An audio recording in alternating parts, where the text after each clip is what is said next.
aggiudicata alla Eurosistemi di Molfetta con un ribasso del 29,15% su 7 milioni di intervento. L'appalto per il centro sportivo Magna Grecia. È stato Massimo Ferrarese, il commissario straordinario dei Giochi del Mediterraneo, ad annunciarlo durante la firma del protocollo d'intesa con il comune. Sono 4 gli interventi che la commissaria prefettizia del comune di Taranto, Giuliana Perrotta, ha richiesto e si è vista accordare dal commissario di governo per i Giochi del Mediterraneo. Stiamo recuperando alcune zone della città, faccio riferimento in modo particolare alla piazzetta di Cesavasto, dove sarà realizzato un parco giochi per bambini, oppure il rifacimento della facciata del Palazzo di Città che come sapete stava crollando, il recupero della fontana monumentale di Gioponti su Via Magna Grecia che era inutilizzato e infine una serie di attività di decoro urbano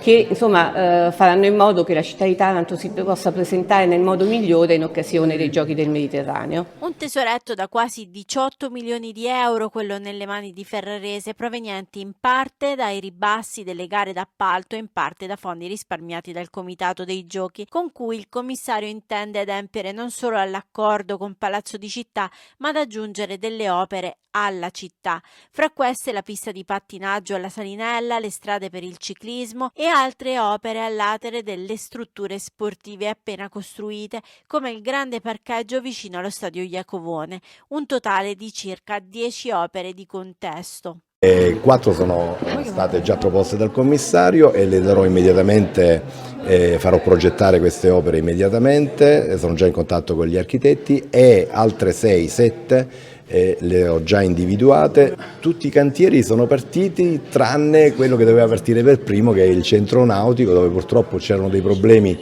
sulla progettazione, l'abbiamo fatta rifare. Io quella è l'unica progettazione che ho ereditato, l'ho dovuta far rifare, ho dovuto far fare anche realizzare la progettazione del campo di gara e quindi era arrivata dalla prima che doveva partire l'ultima, ma che partirà anche come cantiere entro la prima decade di agosto per realizzarsi entro 10 mesi. Un canto del cigno lo ha definito Perrotta. La firma del protocollo infatti è stata suggellata ieri sera, a pochi giorni dall'insediamento del nuovo sindaco e quindi dalla fine del suo mandato. Entro la fine di giugno intanto partiranno anche i cantieri delle opere ancora in mano al comune, come la ristrutturazione sportiva dei giardini Peripato, poi lo stadio di atletica Valente alla Salinella, il Palamazzola e il campo di Talzano.